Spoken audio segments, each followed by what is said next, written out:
I'm in year 3, it still rattles my brain. I was going to these lessons, learning everything and thinking, oh, I'm so prepared. But no, I was not prepared at all. And I was in for a big shock when I got my exam results. This has by far been the most emotional year of my life. I cannot even begin to describe some of the roller coaster that I've been through. Oh my God. Newcastle is so interesting because the placements are so varied. You can literally be put on placement like near Scotland, and Molly May reposted it. I'm not gonna lie, throughout my whole university experience I've not been that involved with societies that much. I'm definitely not an expert when it comes to money, or like how to spend, like how to budget, what spread, like, do you know what, when I was actually sat in the exam hall I was literally like, I'm not prepared for this.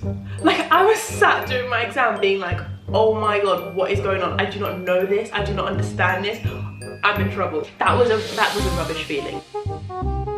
As if I'm in year 3, it still rattles my brain. How on earth am I year 3 of uni? Like, hi guys, so if you're new to my channel, my name's Christina and I'm currently in my 3rd year, or I've just finished my 3rd year, and I study at Newcastle Uni and I study medicine. Yeah, I filmed a couple of these before. I filmed one for 1st year and one for 2nd year, so obviously I thought, I've got to carry on for 3rd year. And I'm honestly just gonna give you an honest video of just my experience of 3rd year. This has by far been the most emotional year of my life. I cannot even begin to describe some of the roller coaster that I've been through. Oh my God, like, blimey, it's, yeah. So I'm gonna talk you through that in this video. Basically this video is just gonna be like an honest overview of how I found the year, accommodation, placements, money, like just everything uni experience. So that's what this video is gonna be, and I really hope you enjoy. So this year was very different to 1st and 2nd year because when you study medicine, the first 2 years are very lecture based, and then in year 3, which is my current year, it moves on to being more placement based. It's great and everything, but you do have to balance your time. Like, instead of kind of revision just being like going to lectures, coming back, taking notes, it's like you're on placement 24/7, and then you have to find the time to study afterwards or before or on the weekends. And it's a lot easier said than done. Like, it sounds like it's doable, and it is, but it's very hard. It's so hard, and I learned that this year. I had a very rocky 1st semester, which I will tell you about when we get to that part of the video. I think in 1st and 2nd year my challenge was like finding the time to socialise, and then in this year it was like finding the time to revise. So I wanted to quickly touch on accommodation because I do get some questions about this. Basically, in year 3, you can still carry on living in Newcastle. Like, a lot of people live in a place called Jesmond. Because my placement was very far away from Newcastle, it's kind of in like the Middlesbrough area. Most people who get Middlesbrough just move to Middlesbrough because it's so far away. So that's what I did. I moved. Luckily, I live at, like, my actual house, like where I live with, you know, my mum and stuff, is actually in a place that's nearby to Middlesbrough, so I just moved there and I was living at home. That stressed me out a little bit because I was like, I'm gonna be so far away from my friends, I'm gonna be so far away from like all the things to do, because there's not a lot to do in the area that I live. It's quite a small town, so I was stressing quite a lot because I was like, how am I going to socialise? But I am really lucky I do have a car, so that was how I was getting to placement. It's how I was getting to Newcastle from time to time. It was how I was like going out and seeing my friends. So but just to kind of like orientate you, I'll insert a map of where Newcastle is and then where my placement was. Newcastle is so interesting because the placements are so varied. You can literally be put on placement like near Scotland, and then you can also be based like really far west, like Carlisle area, which is really far sideways. So society / sports, this one obviously, because I was like an hour away from where all the societies and sports were, it was difficult to kind of keep that up. I'm not gonna lie, throughout my whole university experience I've not been that involved with societies that much. I probably should, because I'm constantly complaining about not having a social life and not having any friends. That I need to socialize and make friends, do you know what I mean? Because I'm kind of at home, I did take advantage of the fact that I'm like close to all my home friends, so I was kind of seeing them a little bit more. That was how the year started, so I wasn't really going out much at first, and then I don't know what happened. I really don't know what happened, but I started to go out a lot more. Like, I went out a lot this year, and I don't know why or how that happened. Currently at Market Shaker. 1 minute, sorry. Woo! This is probably The good thing about Newcastle is that in year 3 you actually start to mix with like a lot of different people. Like year 1 and 2 you're in the same seminar group. When you go to lectures you'll probably sit with the same people, so you see the same people again and again. You've got your flatmates, like you see them all the time. But then in year 3, I don't know, they just mix you up a little bit, like they just kind of like jumble you up, and then you just meet new people. And that was honestly a blessing in disguise, because I met a whole bunch of people that I've not really spoken to before, a bunch of people that I knew about but I just never really got to know them like on like a deeper level. And I just feel like it's worked out so well because I've got so many lovely friends now that have been in my videos, and that I wouldn't have gotten to know them properly if I didn't like come to Middlesbrough. So yeah, that was something I was stressed about, but it actually worked out in the end. Okay, so my first block, or my first placement was just on a like medicine ward. It was on like a cardiology ward, which is like to do with the heart. Do you know what, I enjoyed my first placement. You get given like a partner to go on the wards with, so you're not kind of on your own, which is nice. It's very daunting initially, like to be thrown onto the wards, like take histories, do this, like it's a lot, it's overwhelming. So the fact that I had like a partner with me and I could like talk through things, like let's go there together, like, you know, I'll meet you there, like it's nice that you've got someone to go with. Yeah, it was good. So the thing is, on year 3 is a bit weird because being on placement, it teaches you a lot about like real world medicine, but being on placement, in my opinion, it doesn't really teach you for exams. And exams are like what you are so focused on. Like exams are what you need to know. Like the doctors would be telling me things about certain conditions that were really helpful, and they were like, I honestly learned so much, but like it wasn't what I needed to know for the exam. And they were teaching me about like, in reality we don't actually follow the guidelines, we just do this, and it's like, oh, but I need to know the guidelines. Like the guidelines are what's on my exam. My advice to anyone going into year 3 would be that like definitely go to as much placement as you feel like is necessary. You don't have to go to placement religiously. I'm sure like if they're counting attendance, I'm not saying to not go, but if your attendance isn't being like assessed, like you don't need. Also, I forgot to mention whilst filming, but a couple of times on placement I'd kind of like drive all the way there into like, I don't know, a rural like clinic in the middle of nowhere, and like the doctors don't know that you're coming. Like sometimes like the doctor would be on annual leave or it's their day off and you wouldn't get an email updating you. So a couple of times it felt like placement, I'd kind of wasted my time a little bit, like driving all the way there for the doctors not to actually know that I was coming. But yeah, it's just a minor thing. It didn't happen all the time. It's a lot better in hospital when like usually they know you're going to be there, but yeah, that happened a couple times. But yeah, while I was on this first block, they kind of gave us small group teaching sessions, and it was good because they didn't kind of go over all the silly like details that no one cares about. It was like the actual important stuff, so that was good. But another piece of advice, I made a huge mistake because when it came to revising for exams, so keeping in mind I'm kind of talking about the September, October, November time at the moment because I had exams in December.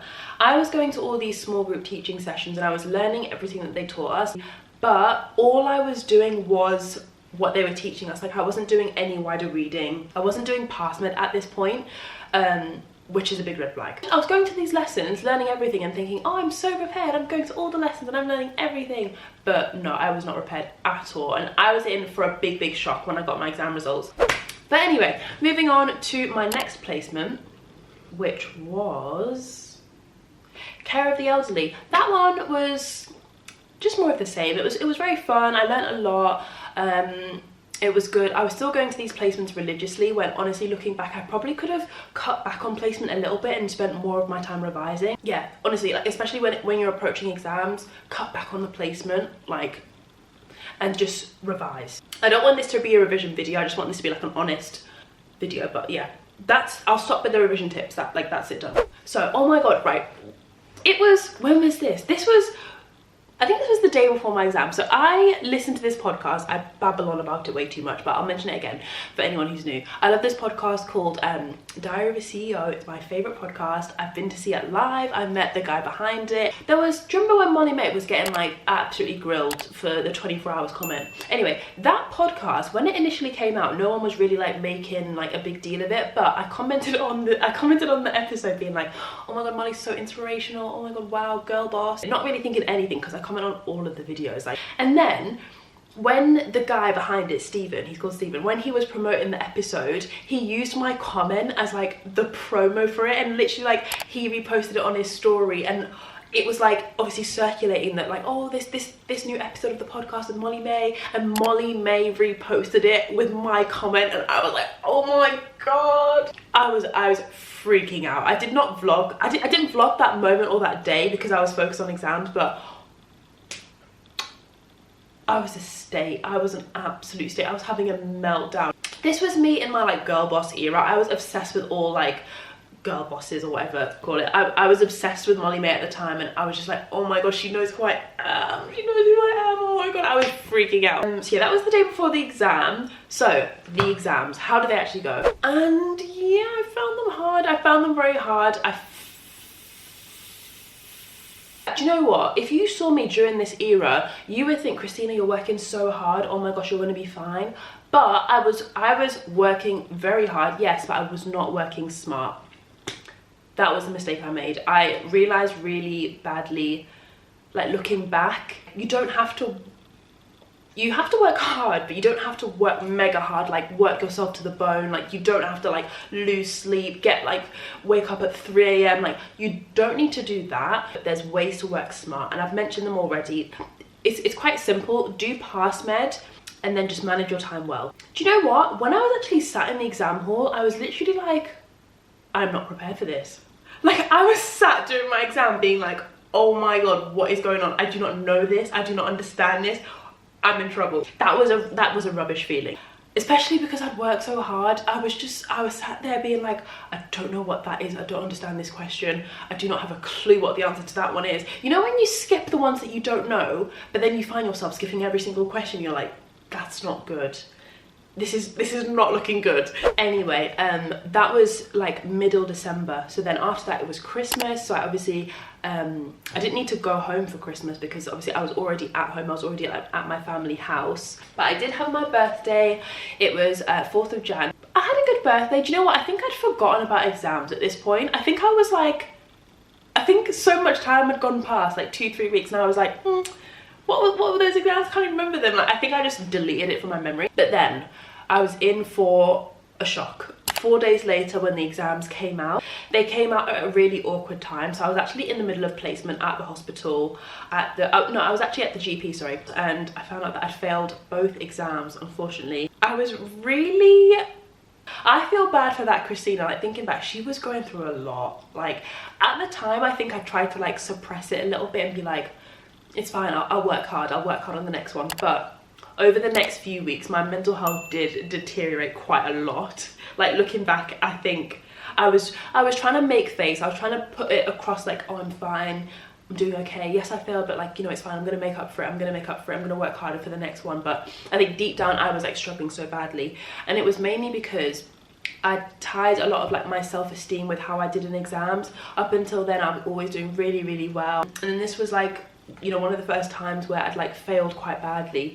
So I was struggling a lot with like self-esteem issues, anxiety, which I've always kind of had, but it kind of got worse then. And then yeah, depression as well. It was quite bad. I was struggling for quite a while, but eventually I did kind of open up to my GP, which is another tip I have. Like if you're struggling, please tell someone, friend, parent, sister, boyfriend, girlfriend, cat, dog. Do you know what? I wasn't telling people because I was like, oh, what are they gonna do? Like they'll just tell me it'll be fine. Like they'll just say things that won't actually help. But when I spoke to my GP, he obviously kind of was like, okay, you're really struggling, and then he put me on some medication. And do you know what? The med school, I mean, I feel bad criticizing the med school, but they kind of send you a few links to counselling. But when I reached out for counselling back then, it took months for the counselling to actually start. Like I'm not joking, I'm only about to start the counselling like in a few weeks, and that's going to be in July, and I was struggling this like really bad anxiety, depression in January, and I'm only about to start in July.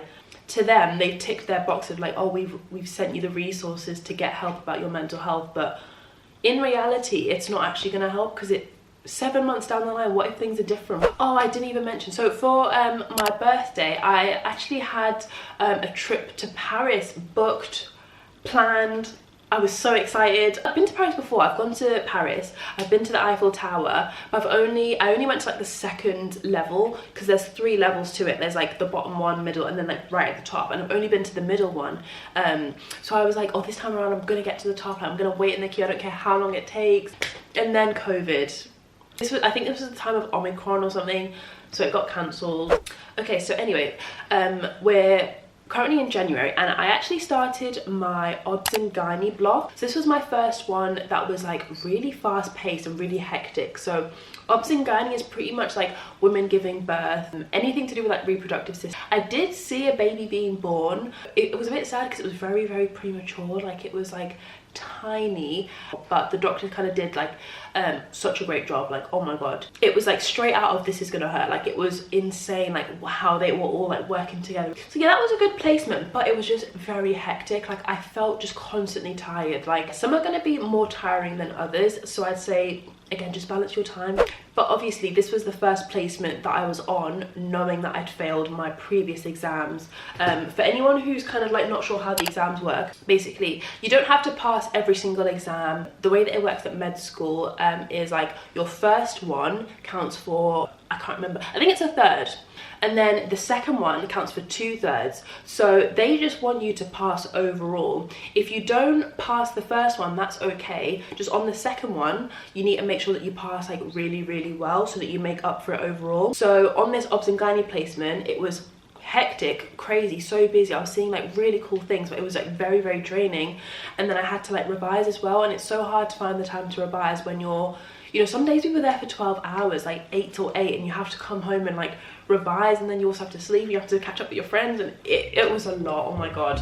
I'm definitely not an expert when it comes to money or like how to spend, like how to budget, but I did have, I'm lying actually, I thought I had a few tips. I definitely don't. So one thing I noticed this year was my money was running out a lot, and I thought because, oh, I'm living at home, you know, I'm not paying rent, so oh my god, I'm going to save so much money, I'm going to save loads, all the money that I would put towards rent, oh my god, I'm going to save that. Smart. I didn't do that once, and I'm not going to be honest, I don't know where the money's gone. Is that bad? The thing is, I don't really track my money because I don't spend like in a silly way. Like I'll buy my petrol, buy food, you know, a few clothes here and there, nothing over the top, a few candles here and there. And that, like, I don't know where the money went. It's not like, for example, I've never been in my overdraft. Like I've never spent like beyond what I have. It's just that I was always hoping that, like, I don't know. Also, to be fair, the cost of petrol nowadays, oh my god, don't even speak to me about that. It cost me £67 yesterday to fill my tank. It wasn't even at the bottom. It was like, and it never used to cost that much. I don't know. I think going into year 4, oh my god, I'm really gonna have to sort myself out with like how I'm spending. It's weird because I don't know like where I would even cut back. Hi guys, so I wanted to quickly come in and explain this whole money situation. So I'm not irresponsible with my money. Basically, whenever I get my student loan, obviously it's a massive chunk of money. They give you like thousands all in one go.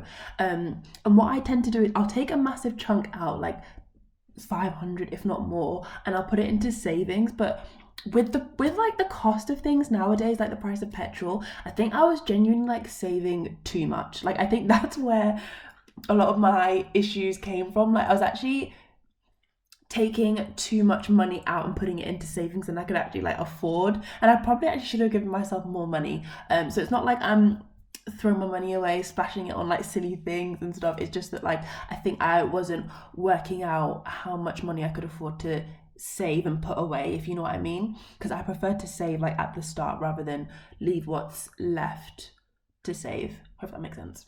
But oh, to be fair, our uni was quite good. So sometimes you get like bursaries and things. I remember at the start of the year we got like a travel bursary. I think they gave us £300, and that was basically for any travel that you might be doing throughout the year for placement. I also had a few weeks where I was based in a psychiatric hospital. That was really interesting. That was so interesting. And then I also saw Stormzy, which I've spoken about so many times. I won't bore you to death. right, talking about it again. And then I also went to see Diary CEO. Then I had my pediatrics placement, which, oh my gosh, was my absolute favorite placement of all of them. And thankfully that was the last one before exams. So over the course of January, February, March, April and May, I was revising in a totally different way. I'd massively changed how I revised. I was working hard, but I was also working smart. That was the key thing. So exams came around, and I've made a full video of my exam week. I vlogged the whole thing. It was a hectic week, oh my god. The first exam was quite hard, and then the other ones, they weren't as bad. But I just, overall, I was definitely feeling better about them compared to the last one, which I'd failed. That was, oh my god, such a hectic week. And then after that was the summer ball. That was so much fun. I vlogged that as well. It was my first ever ball slash formal, because I've never done prom. The tickets were £50, which I didn't realise they can be that expensive, but I guess you do get a three-course meal. There's a lot of wine on the table as well. We had like live music. Whew, okay, and then exam result, end of year exam results. So like the final result. I was so nervous on this day, as you can imagine. Let me tell you what the consequences were if, so a pass would be, yay, you passed, oh my gosh, you get to go to year 4, woo. And then a fail would be basically, oh, you've not done well, you need to resit. And if you don't do well on the resit, they kick you off the course, which is terrifying. Like, it's so scary the way that they do that. You only get one attempt to resit. So anyway, the results came out. I was in the hospital this time on A&E. I did not have the time to check. I did not have the time to check my results at all. I didn't even realize the results came out. So I was like taking bloods from different patients, did not check my email, did not check my phone. Then I think at lunchtime, which was hours had gone by, and I opened my phone and I was like, oh my god, the time. And I saw that I had emails from the med school. I was like, my heart's going pitter-patter, pitter-patter. So I found a computer room. I hadn't had my lunch yet, I was starving, and I'm getting shaky again just thinking about it. And then I logged onto the computer to like open my results, and I passed everything. It was so nice. It was such a weird feeling. Like, it was like, you know when you're like shaking with relief and also nerves and also, oh my god, it's all paid off. Like, that was the emotion that I had. I don't know how to describe it other than that. But yeah, after my results came out, I inhaled my lunch, and then I was just back on the wards again, running around doing bloods, and that was results day. So nearly there. There's only one more thing that I kind of wanted to touch on, and that's the halfway ball. So at our uni, they basically do a ball for everyone who's in year 3, because that kind of like marks your halfway point of your medical degree. Like, you're halfway to becoming a doctor, and that's in a couple weeks. I'm so excited for that. It's gonna be so much fun to celebrate, like, oh, you're halfway, and the fact that I like passed my exams, and it's like, do you know what I mean? Like, things have worked out. It's like the perfect timing. So I'm very excited for that. Yeah, I guess I'll see you next year for a year 4 version. Oh my god. Oh, it's so scary. I can't believe I'm gonna go into year 4. But yeah, thank you so much. Bye. Bitch, let me tell you something. See, I'm not listening, so it doesn't matter. You know what? I look like an animal, but I don't know which one. Caused a dilemma here, because I've worn this shirt because I was sweaty and because I was hot and I had sweat patches, but now I'm overheating, but I can't take it off because I've got sweat patches. So I'm like, I'm gonna have to film the rest of this video like overheating and like fanning myself. Oh my god, can you see the sweat? Sorry.